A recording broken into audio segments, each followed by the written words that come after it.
শুভ সরস্বতী পুজো। তো এখন আমি গাড়িতেই তোমাদের ব্লগটা শুরু করে দিলাম, কারণ বাড়িতে এত দেরি হয়ে গেছে, বাড়িতে ব্লগটা স্টার্ট করতে পারি। তো আজকে আমি চলে যাচ্ছি কোথায়, আমার স্কুলে প্রথমবার সরস্বতী পুজো পালন করতে। এই জীবনে প্রথম অভিজ্ঞতা স্কুলে সরস্বতী পুজো অ্যাজ এ টিচার আমি কিভাবে সেলিব্রেট করছি তোমাদের সাথে ছোট ছোট মুহূর্তগুলো শেয়ার করবো। আর এখন সামনে রয়েছে আমার বর, হ্যালো। যিনি আমাকে পৌঁছে দিতে যাচ্ছে। হ্যাঁ, এখনো সাজগোজ রেডি হয়নি, যেহেতু গাড়িতে যাচ্ছি সমস্ত একটুখানি হেলে ঘুরে যাচ্ছি।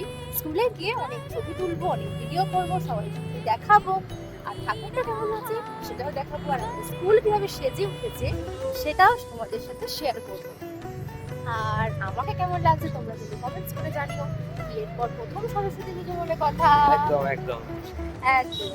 আর বাড়ির সরস্বতী পুজো সকাল সকাল কমপ্লিট করে ফেলেছি, যেহেতু আমাদের বাড়িতে শুধু ঠাকুরটাই পুজো হয় না, আমাদের বাড়িতে আমি মা দুজনে মিলে পুজো করি। তাই সকালটা করে দিয়ে গুছিয়ে সাজিয়ে দিয়ে নতুন জামায় নিজে একটু হলুদ দিয়ে স্নান করে রেডি হয়ে চলে এসেছি। স্কুলে গিয়ে দেখা হচ্ছে, চলো। এখন চলে এসেছি আমাদের স্কুলের মধ্যে, যেখানে পুজো হচ্ছে। চলো সেখান থেকে তোমাদেরকে ঘুরিয়ে আনি। কি অপরূপ সুন্দর সাজে আমাদের স্কুলটা আজকে সেজে উঠেছে, কি ইউনিক চিন্তা ভাবনা। সবটাই কিন্তু আমাদের স্টুডেন্টরা নিজের হাতে করেছে। অনেক দিন ধরে ওরা একটু একটু করে এতটা সুন্দর করে সবটা সাজিয়েছে, সত্যি ভীষণ সুন্দর লাগছে। আর এই যে আমাদের মা, সে তো পরমা সুন্দরী, তাকে নিয়ে কোনো কথাই হবে না। কি মিষ্টি মুখখানা বলো তো। আর এই যে আমাদের টিচারেরা সকাল সকাল চলে গেছিল পূজার জোগাড় যন্ত্র করতে, কারণ ঠাকুর মশাই তাড়াতাড়ি চলে এসেছিলেন।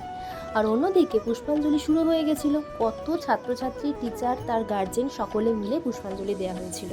আর এইগুলো না বলে তো মিস হয়ে যায়, দেখো এগুলোও কিন্তু ওরা নিজের হাতে সাজিয়েছে, সত্যি কি অপরূপ সুন্দর।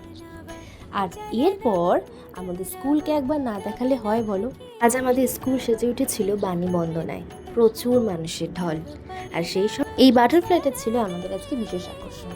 আর প্রচুর মানুষ এসেছিল, সকলকে ভোগ নিবেদন করে আজকের দিনটা শেষ করলাম।